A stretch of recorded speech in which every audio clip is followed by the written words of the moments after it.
তোষামত নয়, ক্ষমতাকে প্রশ্ন করাই গণমাধ্যমের কাজ। আমরা সব প্রশ্নের উত্তর জানতে চাই, আপনাদের হয়ে আপনাদের মনে যা আছে আপনারা যা জানতে চান তাই জানার চেষ্টা করি আমাদের প্রশ্নগুলো সহজ অনুষ্ঠানে। আপনাদের সবাইকে স্বাগত জানাই, আপনাদের সবার সাথে আছে আমি নাজনীন মুন্নি। আজকে আমরা আলোচনা করব সরকারের ভেতরেও কি সরকার আছে, এই প্রশ্নকে সামনে রেখে। আমরা জানি যে এই প্রশ্নের সাথে সাথে আরও অনেক প্রশ্ন আমাদের সাথে আসবে।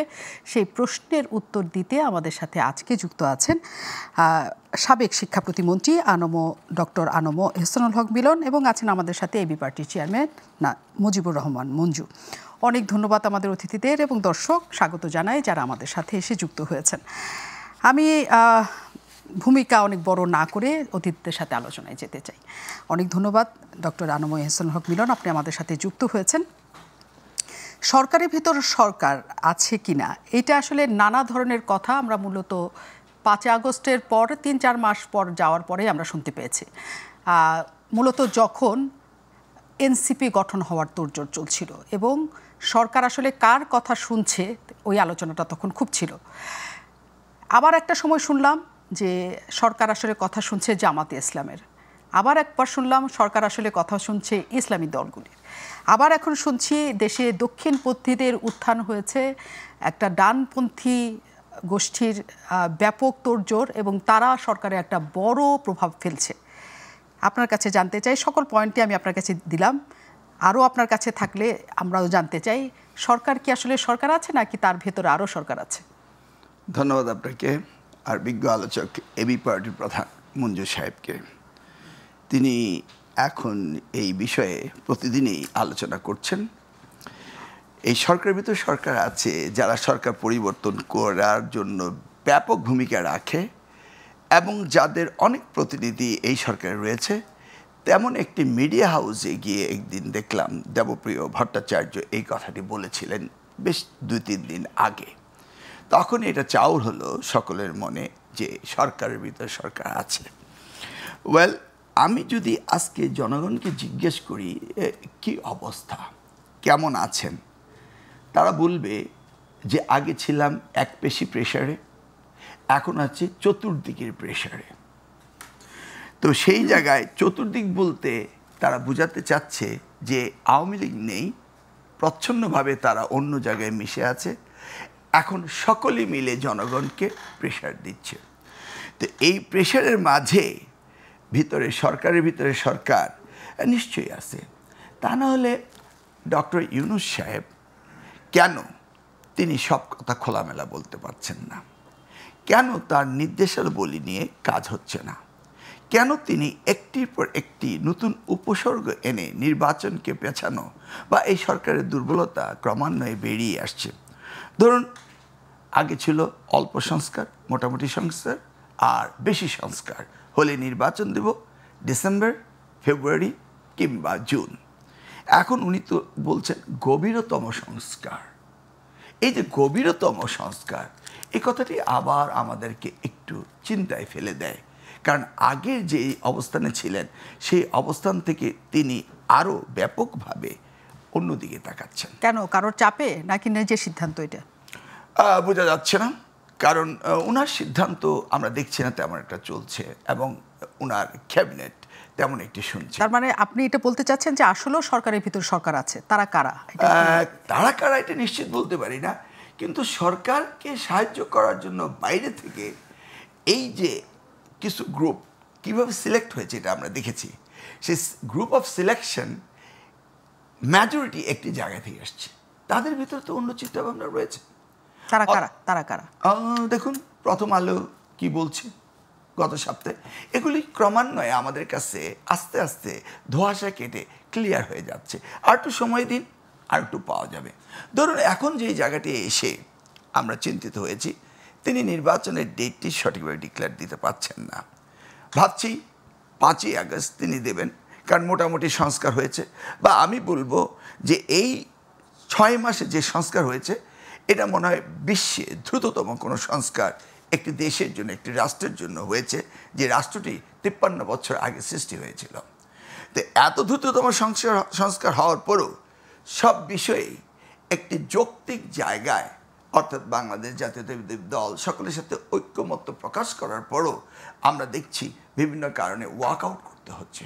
তাহলে এগুলি কি সংকেত নয় যে না, সব জায়গায় আমরা ঐক্যমত্য হতে পারছি না? সেগুলি আমাদেরকে খুব মাইক্রোস্কোপিক আই দিয়ে বিবেচনা করতে হবে। এই 5ই আগস্ট আমরা অপেক্ষায় আছি যে উনি কোন দিকে যাচ্ছেন।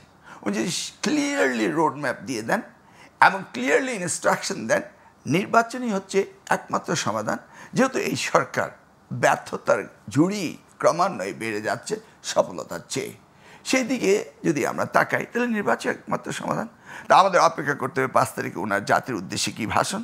সেই ভাষণের পরেই আমরা বুঝতে পারবো সরকারের ভিতর সরকার এই ক্রিয়া নরকরা কোন দিকে যেতে চাচ্ছে। AB party chairman Mujibur Rahman Manju আছেন আমাদের সাথে, অনেক ধন্যবাদ এবং স্বাগত জানাই এই অনুষ্ঠানে।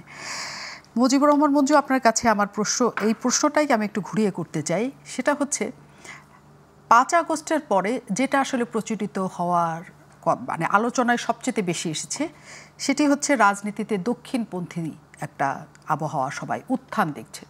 এবং মির্জা ফখরুল ইসলাম আলমগীর একটা ধন্য পত্রিকায় তিনি ইন্টারভিউতে বলেছেন যে এই দক্ষিণপন্থীদের এই উত্থান তাকে উদ্বিগ্ন করছে, এবং এটি নিয়ে আসলে অনেক বড় আলোচনায় আছে মোটামুটি। আপনার কি মনে হয় আসলে এই দেশে 5 আগস্টের পর দক্ষিণপন্থী উত্থান হয়েছে রাজনীতির? ধন্যবাদ নাজরিন মুন্নি, মিলন ভাইকেও শুভেচ্ছা, দর্শকবৃন্দকেও একই সাথে শুভেচ্ছা জানাচ্ছি। আপনার প্রশ্নগুলো সহজ, কিন্তু উত্তরগুলো অত সহজ না।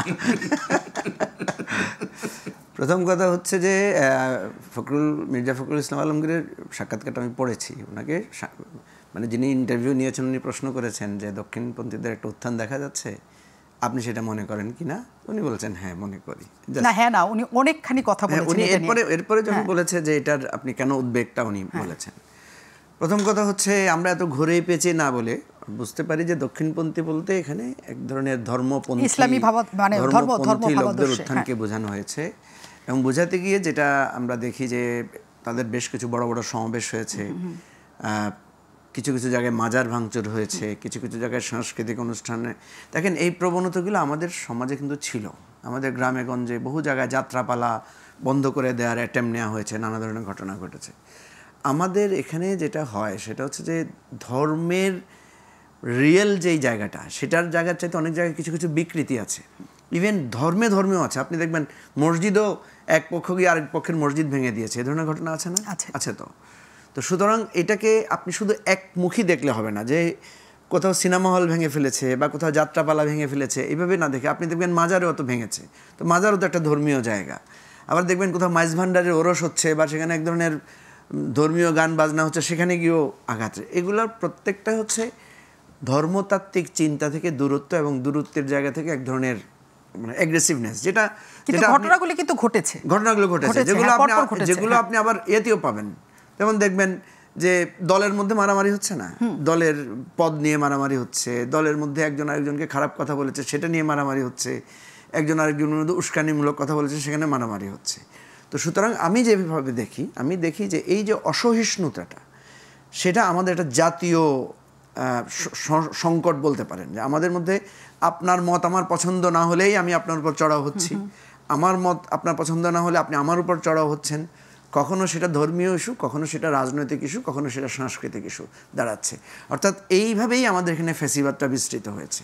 এখন যে প্রশ্নটা আপনি স্পেসিফিক করেছেন, আপনি যদি বলেন, আমি তো দেখি ধর্মীয় দলগুলোর অনেক বড় বড় সমাবেশ আগত হয়েছে। বাংলাদেশের প্রত্যেক ধর্মীয় মাহফিল, আপনি বিশাল বিশাল মাহফিল হয়, আমি জানি না আপনি দেখেছেন কিনা। আপনার বিভিন্ন হুজুররা যখন ওয়াজ করে, খুবই সেলিব্রিটি হুজুর আছে কিন্তু আমাদের এখানে, খুবই পপুলার, কিন্তু সেগুলো মাহফিল, কিন্তু সমাবেশ নয়। আমরা সোহরাওয়ার্দী উদ্যানে যে সমাবেশটা দেখেছি, মাহফিল মানে কিন্তু সমাবেশ, মানে আমি আপনাকে বলি মাহফিলটা তো আরবি শব্দ বা উর্দু, আমিও তো আরবি পণ্ডিত না। অর্থাৎ আমাদের দেশে ধর্মবোধ মানুষের মধ্যে, ধর্মের প্রতি এক ধরনের, আমাদের এখানে তাবলীগের বিশাল ইজতেমা হয় না, সেখানে তো রাষ্ট্র পর্যন্ত সাহায্য করে। এখন এটাকে আপনি দক্ষিণপন্থী উত্থান বলবেন কিনা?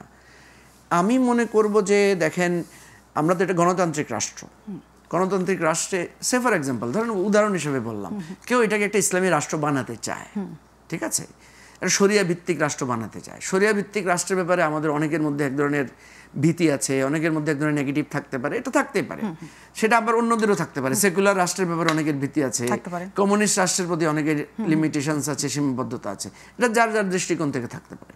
এখন প্রশ্ন হচ্ছে, গণতান্ত্রিক ধারায় আপনি যদি ভোটে কেউ এটাকে ইসলামী রাষ্ট্র বানানোর জন্য ভোট দেয়, গণতান্ত্রিক দিক থেকে তো আপনি বাধা দিতে পারেন না, যদি আপনার রাষ্ট্রের নীতিতে থাকে। রাষ্ট্রের নীতিতে যদি থাকে না আমরা এটাকে ধর্ম রাষ্ট্র হতে দিব না, সেটা হিন্দু রাষ্ট্র হইতে হলেও দিব না, খ্রিস্টান রাষ্ট্র হইতে হলেও দিব না, ঠিক আছে, এটা তো স্পেসিফিক কোনো ধর্মকে আলাদা করা হচ্ছে না। তো এখানে দুটো ক্ল্যাশ দেখি আমি। সে ফর এক্সাম্পল, ধরুন আমি ফখরুল ভাইয়ের কথার বিরোধিতা করছি যে সো হোয়াট, দক্ষিণপন্থীরা যদি ভোট পায়, তাদের যদি জনসমর্থন পায়, তাদের উত্থান ঘটে, অসুবিধাটা কোথায়? আপনারা সাংস্কৃতিকভাবে, রাজনৈতিকভাবে তাদেরকে মোকাবেলা করে আপনারাই তো বরং আমি যদি এখন ধরি যে বাংলাদেশে ইসলামপন্থী দলগুলোর উত্থানের পেছনে যদি আপনি এটাকে নেগেটিভলি দেখেন, আমি কিন্তু নেগেটিভলি বলছি না, আমি জাস্ট বিশ্লেষণের জন্য বলছি। বাংলাদেশে ধর্মভিত্তিক রাজনীতি তো নিষিদ্ধ ছিল। ধর্মভিত্তিক রাজনীতি শুরু করেছে কে? বাংলাদেশে তো আওয়ামী লীগও নিষিদ্ধ ছিল। তাহলে তো আমার আঙ্গুল উঠবে মিলন ভাইয়ের দিকে যে ওনারাই তো বহুদলীয় রাজনীতির দলটা খুলেছেন। ফলে ধর্মপন্থী দল, এখানে যেরকম খ্রিস্টান দল, হিন্দু দল করার রাইট আছে, ইসলামিক দল করারও রাইট আছে, সেটা ওপেন হয়েছে। তো এখানে একটা ব্যাখ্যা ছিল, এক সময় আমাদের সংবিধান ছিল একটা অসাম্প্রদায়িক দেশে, সেটা সংবিধানের মূল ভিত্তির চারটা একটা ছিল, কিন্তু সেটা এখন বহুত্ববাদ হিসেবে সেটাকে বদলানো হচ্ছে। এখনো পর্যন্ত কনফার্ম হয় নাই, কিন্তু আমরা এখনো পর্যন্ত জানি যখন এটা থাকে তখন এই যে আপনি যেটা বলছেন যে কোনো দল যদি ভাবে যে এই দেশটা ইসলামিক দেশ হবে এবং জনগণ যদি তাকে ভোট দিয়ে তাকে ক্ষমতায় বসায়, সেখানে গণতান্ত্রিক উপায়ে আমাদের কিছু বলার নাই। গণতন্ত্রের পয়েন্ট অফ ভিউ থেকে তো আমি কিছু বলতে পারছি না। কিন্তু এই দক্ষিণপন্থী বাদ কি গণতন্ত্র বিশ্বাস করে? হ্যাঁ, এটা খুবই একটা গুরুত্বপূর্ণ প্রশ্ন। এই প্রশ্নটা করেছেন, এই জন্য আপনাকে ধন্যবাদ। প্রথম কথা হচ্ছে যে ধরেন আমি একটা আইডিওলজি ধারণ করি, সেই আইডিওলজিটাই অগণতান্ত্রিক, বা আমি ফেসিবাদ ধারণ করি। আমি বললাম যে আমি, যেমন আপনি দেখেন এই যে প্রেসিডেন্ট ট্রাম্প বলেছে যে আমি হব, একদিনের জন্য হলো আমি স্বৈরশাসক হব, ডিক্লেয়ার করতেছে আমি স্বৈরশাসন চালাবো, ডিক্লেয়ার করতেছে আমি আপনার কি অভিবাসীদেরকে অধিকার দিব না, তাদেরকে এখান থেকে তাড়াই দিব না, কথা বলছে। এখন এই কথা বলার পরে তাকে যখন আমেরিকার মতো রাষ্ট্রে ভোট দেয় মানুষ, এটার আপনি কি ব্যাখ্যা খুঁজে বের করবেন? আচ্ছা, তার মানে এই জায়গাতে আমার প্রশ্নটা বা আমার জায়গাটা সেটা হচ্ছে, যখন গণতান্ত্রিক চর্চা হবে, এটা আমি বিলিভ করি, গণতান্ত্রিক চর্চা হলে কোনো উগ্রবাদ আলটিমেটলি বিজয়ী হবে না। কেন হবে না? যখন আপনি আমাকে, এই যে আপনি বলছেন প্রশ্নগুলো, যখন আপনি আমাকে প্রশ্ন করবেন, ঠিক আছে, তখন সেই প্রশ্নের মধ্য দিয়ে আমার মতবাদটা, আমার চিন্তাটা যে একপাক্ষিক, আমার চিন্তাটা যে এককেন্দ্রিক, সেটা এক্সপোজ হয়ে যাবে। গণতন্ত্রের চর্চা আমরা করি না বলেই, আপনি যদি উত্থান ধরেন, আমি যদি বলি আমি দক্ষিণপন্থী উত্থানকে, আমি তো বললাম আমি সবার উত্থান, গণতান্ত্রিকভাবে আমি কারো উত্থানকে ঠেকাতে পারবো না, কিন্তু আমি যদি বলি কোনো একটা খারাপ মতবাদের উত্থান ঘটবে কিনা, গণতন্ত্রে এটা ঘটতে পারে না। গণতন্ত্র যখন থাকবে, মানুষ যখন প্রশ্ন করা শিখবে, উত্তর করা শিখবে, বিতর্ক করবে, তখন আপনার মতবাদ যদি ভুল হয়, আমি বিতর্ক দিয়ে যখন সেটা প্রতিষ্ঠা করব, আপনাকে জনগণ সাপোর্ট করবে না। আপনার কাছে আসবো যে ক্ষমতায় থাকার পর আসলে জনগণ বিতর্ক দিয়ে কিছু করলে সেটা আসলে এই দেশে প্রতিষ্ঠা হতে পারে কিনা, সেই উদাহরণ আমরা কম দেখেছি। যদি এটা হয়, আমি আসবো নিশ্চয়ই আরও বিস্তারিত জানতে। আমি ডক্টর আনম এহসানুল হক মিলনের কাছে আসি। এখানে মুজিবুর রহমান মঞ্জু একটা কথা বলেছেন যে যদি ভোট দিয়ে কেউ দক্ষিণপন্থী বা ইসলামী ভাবাদর্শের বা কোনো ধর্মপন্থী রাজনৈতিক দলকে ক্ষমতায় নিয়ে আসে, সেটা গণতান্ত্রিক উপায়, সেটা নিয়ে উত্থান হওয়া বা সেটাকে নেগেটিভলি না, নেতিবাচকভাবে নেওয়ার এই দেশে কোনো সুযোগ নাই। কিন্তু আপনারা উদ্বিগ্ন এবং এই দেশের এই ইসলামপন্থার রাজনীতি আপনারা নিয়ে এসছেন এবং আপনারা দীর্ঘকাল জামাতে ইসলামের সাথে জোটবদ্ধ ছিলেন, সঙ্গী ছিলেন। তাহলে এই পন্থাকে এখন উদ্বিগ্ন হচ্ছেন কেন আপনারা? দেখুন, মুজিবুর রহমান মঞ্জু সাহেব যে জায়গাটি বলতে চাচ্ছেন, আমি যদি এটা বুঝে থাকি ঠিক মতো, তাহলে উনি বলতে যাচ্ছেন গণতান্ত্রিক প্রক্রিয়াতে যদি তারা সংখ্যাগরিষ্ঠতা নিয়ে রাষ্ট্র পরিচালনার দায়িত্বে আসেন, তাহলে তো করার কিছু নেই। কিন্তু ধরেন তারা যদি ব্রুট মেজরিটি নিয়ে আসেন, তখন তারা যদি সংবিধানের মূল নীতিগুলোকে যদি চেঞ্জ করতে চান, রাষ্ট্রের কাঠামোগত নাম হতে শুরু করে ইসলামিক রিপাবলিক বানাতে চান, সব কিছু যদি করতে চান, এটা তো সম্ভব না, কারণ সংবিধানের সব কিছুই পাল্টানো যায় না। মূলনীতি তো এখনই পাল্টানোর জন্য সংস্কার কমিশন সুপারিশ করেছে, কিন্তু মূলনীতির মধ্যে তো এমন কোনো কথা বলেনি যেটা আমাদের অরিজিনাল 72 কনস্টিটিউশনের বাইরে গিয়ে ওটার মধ্যে থেকেই তারা কিছু শব্দ বিযোজন সংযোজন করছে। তারা কি বলছে এটা একটি সাম্প্রদায়িক দেশ হবে? বলেনি। তারা কি বলেছে এটা সেকুলারিজম থাকবে না? কিন্তু আমি কি একটু বলবো, শিওর, আমাদের যে মূল যে স্তম্ভ সংবিধানের 4টি, সেই 4টির মধ্যে একটা আছে হচ্ছে অসাম্প্রদায়িক, একটা আছে জাতীয়তাবাদ। অসাম্প্রদায়িক আমাদের থাকছে না, জাতীয়তাবাদেও থাকছে না। এবং এই যে গণপ্রজাতন্ত্রী বাংলাদেশ সরকার, গণপ্রজাতন্ত্রী এটাকেও পরিবর্তনের জন্য জনপ্রজাতন্ত্রী বলেছে, অনেকগুলি শব্দ সেখানে বলেছে। কাজে যখন আমি জনপ্রজাতন্ত্রী বলবো তখন কি আসলে সেটা গণপ্রজাতন্ত্রী বোঝায় কিনা? কারণ জনগণ যদি নির্ধারিত করে যে কোনো ইসলামী ভাবাদর্শের বা দক্ষিণপন্থী বা ডানপন্থী যাই বলি না কেন তারা এই দেশ শাসন করবে, তাহলে সেই সংবিধান আর পরিবর্তনের কোনো সুযোগ তো আপনার নাই। আসুন, জন আর গণের মধ্যে এই শব্দগত পার্থক্য ছাড়া কি পার্থক্য রয়েছে? আর একটি দেশ আমেরিকানকে বলতেছে তাদের মূলনীতিতে আমেরিকান জাতীয়তাবাদ তাদের, ইন্ডিয়ানরা কি বলছে? বাট আপনি যখন জিজ্ঞেস করেন who are you, I am an American, who are you, I am a Bangladeshi, try to understand. জাতীয়তাবাদীটা ইনহেরিটেন্ট করছেন when you born in a nations. তো এইটাকে যে মূলনীতির ভিতরেই দিয়ে এটাকে পপুলারিটি নিতে হবে। যখন আওয়ামী লীগ বলছিল বাঙালি জাতীয়তাবাদ, তখন আমরা বলেছি যে আমরা তো বাঙালি বলতে পশ্চিমবঙ্গ বোঝাই, সেই জন্য সেটাকে কারেকশন করে তারাই এনেছিল বাংলাদেশি জাতীয়তাবাদ। তো এই বাংলাদেশি কারেকশন না করলেও আমাদের ন্যাশনালিটি কি? আপনি পাসপোর্টে যখন ন্যাশনালিটি লিখতে যাবেন তখন আপনি লিখতেই হবে বাংলাদেশি। তো এই ধরনের মাইনর কারেকশনকে মেজর করে আমরা বিরাট কিছু দেখছি।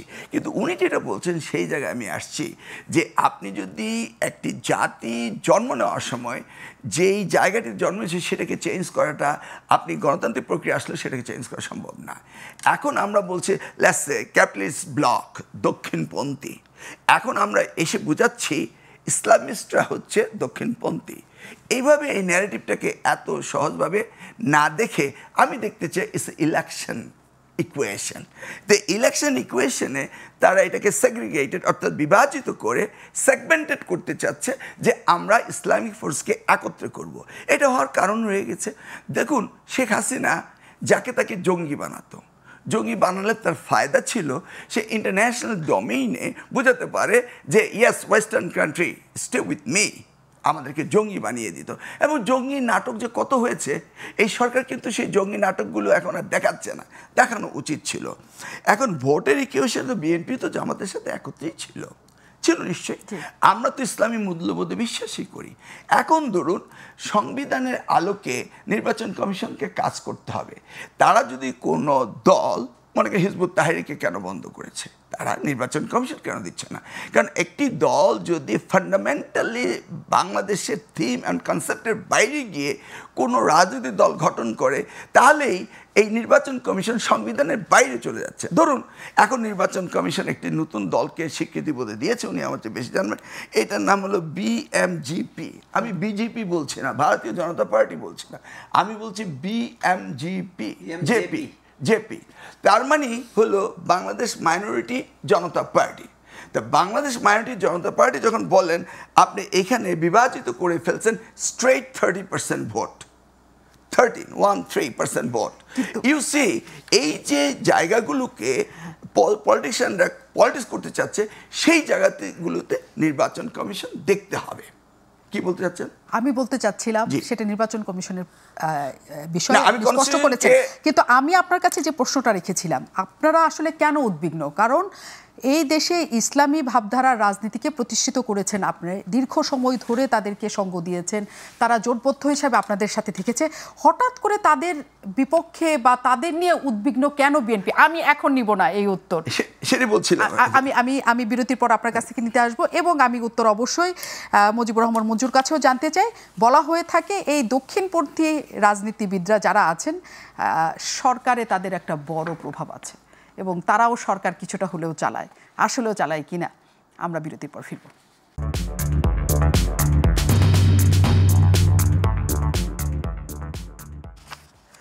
অনেক ধন্যবাদ দর্শক যারা আমাদের সাথে এখনো আছেন। বিরতির পর আমরা ফিরে এলাম। আমরা আছি প্রশ্নগুলো সহজ অনুষ্ঠানে এবং আমাদের সেই প্রশ্ন উত্তর দেওয়ার জন্য আজকে আমাদের সাথে আছেন ডক্টর আনম এহসানুল হক মিলন এবং একই সাথে আছেন মুজিবুর রহমান মঞ্জু। এবং বিরতিতে যাওয়ার আগে আমি ডক্টর আনম এহসানুল হক মিলনের কাছে আসার আগে আমি মঞ্জু ভাইয়ের কাছ থেকে একটা কথা জেনে আসি, যেটা আমরা বলছিলাম যে এইটা আসলে খুবই এক ধরনের তৈরি হলো যে এই অন্তর্বর্তী সরকারের উপর জামাত ইসলাম থেকে শুরু করে যারা এই যে দক্ষিণপন্থী রাজনীতি বা ইসলামী ভাবাদর্শের রাজনীতি করেন যারা, সেই দলগুলোর একটা বড় ধরনের প্রভাব আছে। এমনকি এই আলোচনাও শুরু হলো যে এনসিপি ছাত্রদের যে সংগঠন তারাও একটা সমর্থন এই ইসলামী দলগুলোর কাছ থেকে পেয়ে থাকে। তার মানে এই সরকার, তারপরে সরকারকে বসানো ছাত্র দলগুলো অভ্যুত্থানের সাথে জড়িত সবার উপরেই একটা বড় ধরনের প্রভাব, সহযোগিতা, একটা জোটের ব্যাপার ইসলামী দলগুলোর সাথে আছে। সরকারের উপরে এই যে দলের প্রভাব হিসেবে যে কথাটা প্রচলিত, সেটা ঠিক কিনা? দেখেন, এই সরকারকে ব্যাপারে আপনি যেটা বলেছেন, প্রথম এই প্রশ্ন করেছেন যে সরকারের ভেতরে সরকার আছে কিনা বা সরকার তুমি কার। আসলে এই সরকারের সবারই প্রভাব আছে আমি যদি দেখি আর কি। আপনি যেটা বলেছেন, হ্যাঁ, জামাতের প্রভাব আছে, কোনো সন্দেহ নাই, বিএনপির প্রভাব আছে, এনসিপির প্রভাব আছে, ইভেন আওয়ামী লীগেরও প্রভাব আছে। কারণ আওয়ামী লীগের প্রভাব তো থাকবেই, কারণ এই সরকার তো শপথ নিয়েছে আওয়ামী লীগের প্রেসিডেন্ট, রাষ্ট্রপতির হাতে। এই সরকারের যে কাঠামোগত কোনো বড় ধরনের পরিবর্তন কিন্তু সে করে নাই। ফলে বিভিন্ন জায়গায় আওয়ামী পন্থী বা আওয়ামী নীতি নির্ধারকদের এখনও এই সরকারের মধ্যে নীতি নির্ধারণী জায়গায় আছে। কারণ আপনি রিসেন্টলিও দেখবেন বেশ কয়েকজন সচিবকে বাদ দেওয়া হয়েছে, বেশ কয়েকজন পুলিশকে প্রত্যাহার করা হয়েছে, বেশ কয়েকজন বিচারককে সরানো হয়েছে। এই জিনিসগুলো এখনও রয়ে গেছে। এখন আসেন যে এই সরকারটা আসলে কেমন হওয়া দরকার ছিল। এখন হয়ে গেছে এই সরকার সবাইকে খুশি করে চলছে। এবং ছোট ছোট উদাহরণ দিই আপনাকে, আপনি আমার কথার সাথে দ্বিমত হবেন না আশা করি। তারেক রহমানের সাথে সরকার মিটিং করেছে, অভিমান করেছে কে? জামাত অভিমান করেছে। আবার জামাতের অভিমান ইউনূস সাহেব ভাঙিয়েছেন, উনি ফোন করে আবার জামাতকে রিকোয়েস্ট করেছেন। তার মানে কি? উনি একেও কিছুক্ষণ বোঝাচ্ছেন, একেও কিছুক্ষণ বোঝাচ্ছেন। এনসিপির বন্ধুরা তারা গিয়ে আক্রান্ত হয়েছে, খুবই স্বাভাবিক, তারা আমাদের বিপ্লবের অগ্রনায়ক, তাদের সিকিউরিটি সেফটি ওনার রক্ষা করা দরকার ছিল আগেই। এখন উনি সিরিয়াসলি কনসার্ন, ফলে উনি এখন যেটা হচ্ছে তাদেরকে ডগ স্কোয়াড দিয়ে হলেও নানাভাবে তাদের সিকিউরিটি এনশিওর করছেন। যেটা আবার অন্যান্য দল মনে করছে আমরা এত মিটিং টিটিং করছি, আমরা তো মিছিল টিছিল করছি, আমরা তো দুটো পুলিশ ডাকলেও পাই না, তাদের আগে পিছিয়ে পুলিশ। তো সুতরাং খুবই স্বাভাবিক। তো এখন এরপর আরেকটা জিনিস দেখবেন, সরকার একটা নারী নীতি ঘোষণা করেছিল। নারী নীতির পরে ইসলামিক দলগুলো কিন্তু সিরিয়াসলি এটাকে চ্যালেঞ্জ করেছিল এবং এটা কিন্তু নারী নীতিটা ঠিক সংস্কার কমিশনের রিপোর্ট ছিল। তাহলে আপনি যখন দেখবেন নারী নীতি নিয়ে যখন ওরা, সেখানে আপনি শুনেছেন তারা বলছে 10 মিনিটের মধ্যে সরকারকে আমরা ফেলে দিতে পারি। তার মানে তারা সরকারকে মনে করছে এটা আমাদের সরকার না। তাহলে কখনো মনে হচ্ছে এটা, আপনি যেটা বলছেন আমি আপনার সাথে ডিফার করছি, কখনো মনে হচ্ছে এটা ইসলামপন্থীদের সরকার, আবার কখনো মনে হচ্ছে এটা ইসলামপন্থীদের সরকার না, কখনো মনে হচ্ছে এটা বিএনপিপন্থী সরকার, আবার কখনো মনে হচ্ছে এসে জামাতকে তুষ্ট করে চলছে। এই পলিসিটা ভুল পলিসি। কেন পলিসিটা ভুল? কারণ অনেকে আমাকে বলে এই সরকার তো দুর্বল সরকার। সরকার দুর্বল সত্য, কিন্তু অতীতে কখনোই কেয়ারটেকার সরকার দুর্বল ছিল না, কখনোই আপনার এই অন্তর্বর্তীকালীন সরকার দুর্বল ছিল না, বরং আমরা দেখি অন্তর্বর্তীকালীন সরকার পাওয়ারফুল। এই অন্তর্বর্তীকালীন সরকারের সময় আপনি দেখবেন সারা দেশে একই দিনে ডিসিএসপিদেরকে ট্রান্সফার করা হয়েছে। আপনার এই যে র্যাঙ্কস ভবন ভাঙা হয়েছে, এই যে হাতির ঝিল পুরো বস্তি তুলে দিয়ে, যেখানে বস্তি তোলাই যেত না ঢাকা শহরে, বস্তি তুলে দিয়ে ওখানে একটা ঢাকা শহরে একটা সড়ক যোগাযোগ ব্যবস্থা করেছে। কারা করেছে? অন্তর্বর্তীকালীন সরকার করেছে। অন্তর্বর্তীকালীন সরকারের সময় বা কেয়ারটেকার সরকারের সময় কিন্তু ট্রাফিক ল মানা, তারপরে আপনার ওই যে রাস্তায় যে ওই যে ফুটপাতে দোকান দখলদার ছিল ওগুলো উচ্ছেদ করা হয়েছে। অন্তর্বর্তীকালীন সরকারের সময় অস্ত্র উদ্ধার করা হয়েছে, ডাক সাইডে নেতাদের থেকে অস্ত্র উদ্ধার করে তাদেরকে জেলে পুরা হয়েছে। এই প্রথমবার অন্তর্বর্তীকালীন সরকার কতক্ষণ বিএনপিকে তোষণ করছে, কতক্ষণ জামাতকে তোষণ করছে, কতক্ষণ এনসিপিকে তোষণ করছে। সম্পূর্ণ ভুল পলিসি নিয়েছেন এবং এই সরকারের এই দুর্বলতা আর আমি সহসা কাটানোর কোনো লক্ষণ আমি দেখছি না। আমরা সরকারকে বলেছি যে আপনি একটু শক্ত হন, আমরা কিন্তু কঠোর হতে বলছি না, আমরা বলছি আপনি শক্ত হন। এই যে ধরেন পরশুদিন যে একটা ছাত্রদের একটা ঘটনা ঘটলো না, যে চাঁদা তুলতে গিয়েছে তাদেরকে ধরেছে। এই যে পুলিশ যখন ধরেছে জানার পরও যে এনসিপির বা সরি টু সে এনসিপির কানেক্টেড লোক বা ছাত্রদের বৈষম্য বিরোধী লোক, তারপর তো পুলিশ তো গিয়েছে। এই ঘটনার প্রভাব পড়বে না বলেন? এই এখন যারা এই ছাত্র যারা এই ধরনের চাঁদাবাজি করার যদি কারো কোনো চিন্তা থাকে, ওরা কি আর করবে? সাহস করবে? করবে না তো।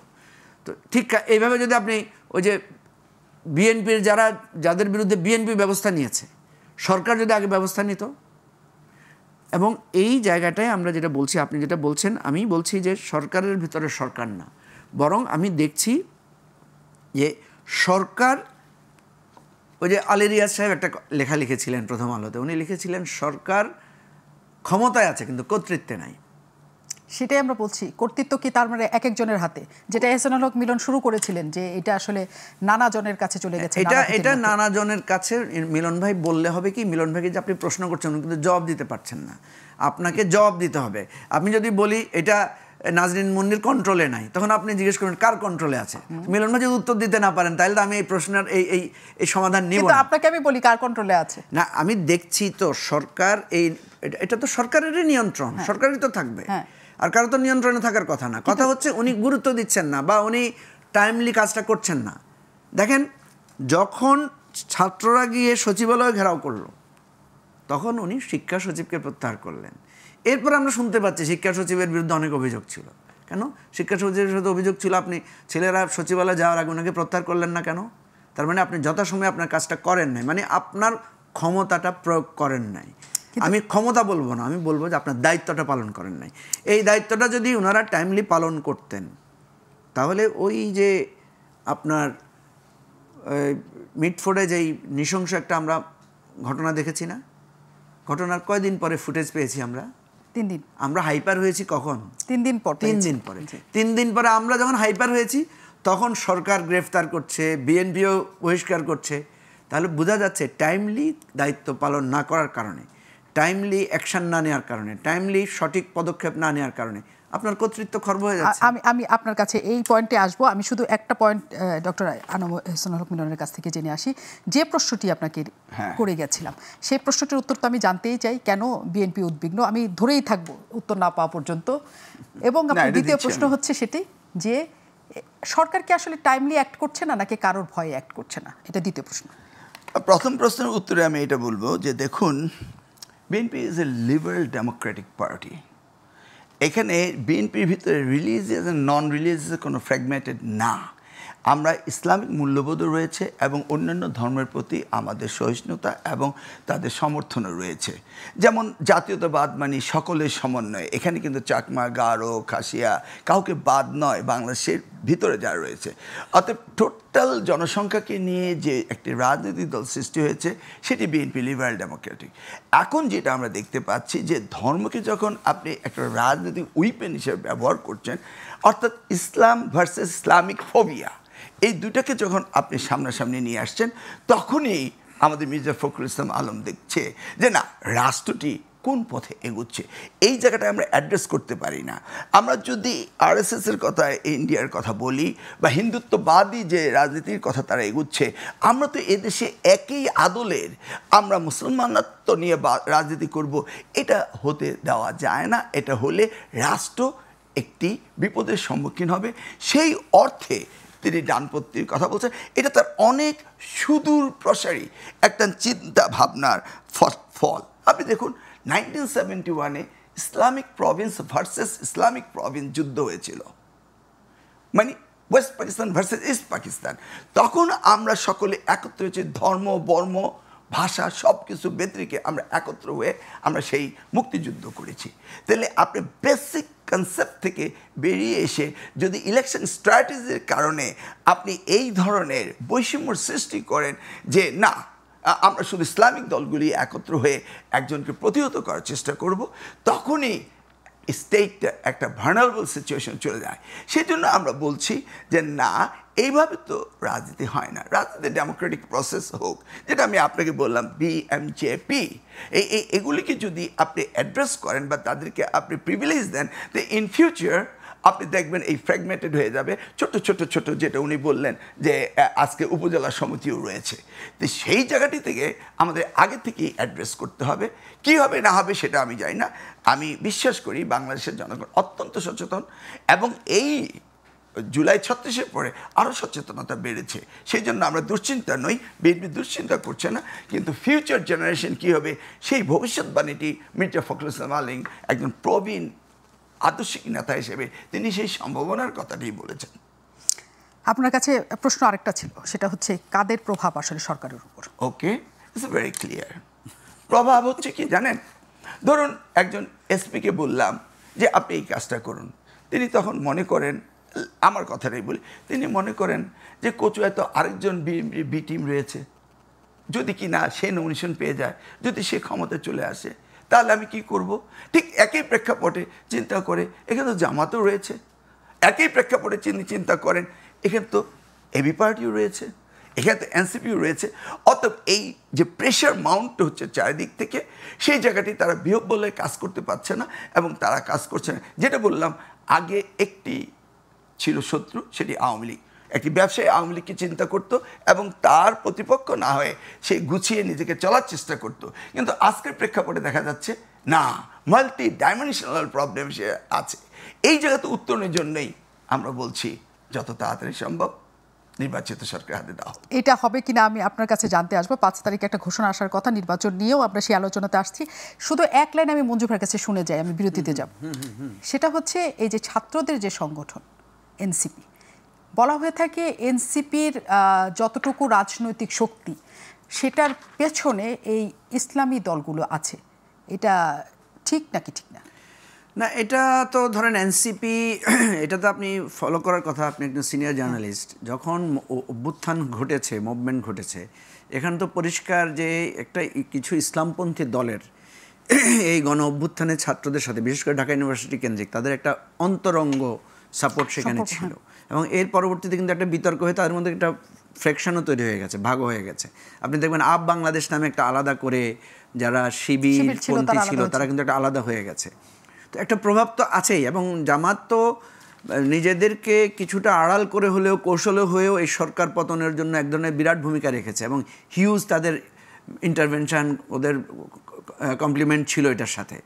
তো এখন এটা তো থাকবে স্বাভাবিক। সে যেহেতু মনে করেছে যে এই সরকারের পতন ঘটাতে হবে, সে তার রাজনৈতিক কৌশল নিয়েছে, নানাভাবে সে চেষ্টা করবে এবং তারা তো এটা অস্বীকার করছে না, তারা স্বীকারই করছে। তা আপনি যখন কন্ট্রিবিউট করবেন তখন আপনার একটা অবস্থান তো থাকবেই সেখানে। সুতরাং এটা আমি মনে করি না যে এখানে কোনো হিজিবিজি বা গোজামিল দেওয়ার কোনো বিষয় আছে। অনেক ধন্যবাদ, অনেক ধন্যবাদ। আমরা একটু বিরতির পর আসব, কারণ 5 তারিখে প্রধান উপদেষ্টার ভাষণ দেওয়ার কথা রয়েছে এবং এর মধ্যে যেটি কানাঘুষা শুরু হয়েছে সেটি হচ্ছে নির্বাচনের তারিখ ঘোষণা করবেন প্রধান উপদেষ্টা। নির্বাচনের তারিখ ঘোষণা করলেই একটা স্বস্তির জায়গায় ফিরবে কিনা দেশে, এবং শেষ পর্যন্ত সেই নির্বাচনটা সেই ঘোষিত তারিখে হওয়ার ব্যাপারে কোনো আশঙ্কা দেখতে পান কিনা রাজনৈতিক দলগুলো? বিরতির পর ফিরছি।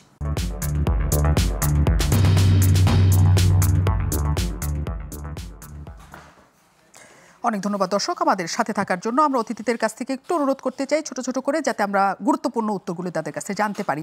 আমি প্রথমে মুজিবুর রহমান মঞ্জুর কাছে যেতে চাই। বিএনপির উদ্বিগ্নতা নিয়ে আপনার কাছে একটা প্রশ্ন ছিল যে এই উদ্বিগ্ন হওয়ার কারণটা আসলে কি, এটা আসলে দরকার আছে কিনা? বিএনপি উদ্বিগ্ন হওয়া তো খুবই স্বাভাবিক। কারণ হচ্ছে বিএনপির একটা মতাদর্শতা আছে। বিএনপি যেটা মিলন ভাই বললেন যে বিএনপি লিবারাল ডেমোক্রেসি প্র্যাকটিস করতে চায়।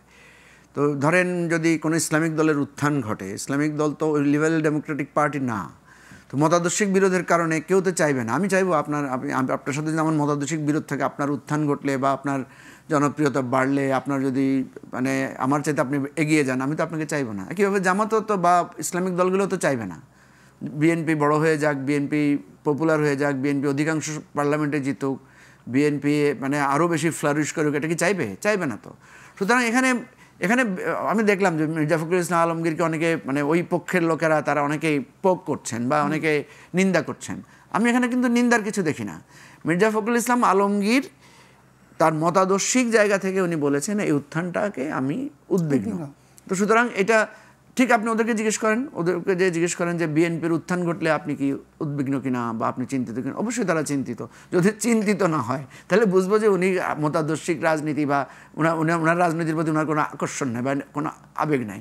আচ্ছা, আপনি গ্লোবাল টেলিভিশনে কাজ করেন, অন্য একটা টেলিভিশনের শো যদি পপুলার হয় আপনি উদ্বিগ্ন হবেন না আপনার চাইতে ভালো হইলে? আর ও যদি আপনারটা হইলে সেও হবে না, এটাই তো হওয়া স্বাভাবিক। সুতরাং এখানে তো আমি কোনো বিতর্ক বা এখানে অস্থির হওয়ার কোনো বিষয় দেখি না। এখন এটার আপনার কাছে এই প্রশ্নটা আমি একটু সম্পূরক প্রশ্ন করি, যদি আমার সময় কম, আপনার কাছে আরেকটা উত্তর নয়। উদ্বিগ্ন আমরা তখন হই যখন একজন আমাকে ছাড়িয়ে যাওয়ার আশঙ্কা থাকে। যার আমার ছাড়িয়ে যাওয়ার আশঙ্কা নাই তার ব্যাপারে তো আমি উদ্বিগ্ন হই না। তাহলে কি বিএনপি মনে করছে যে দক্ষিণপন্থী দলগুলো তাকে ছাড়িয়ে যাওয়ার মতো অবস্থা তৈরি হয়েছে?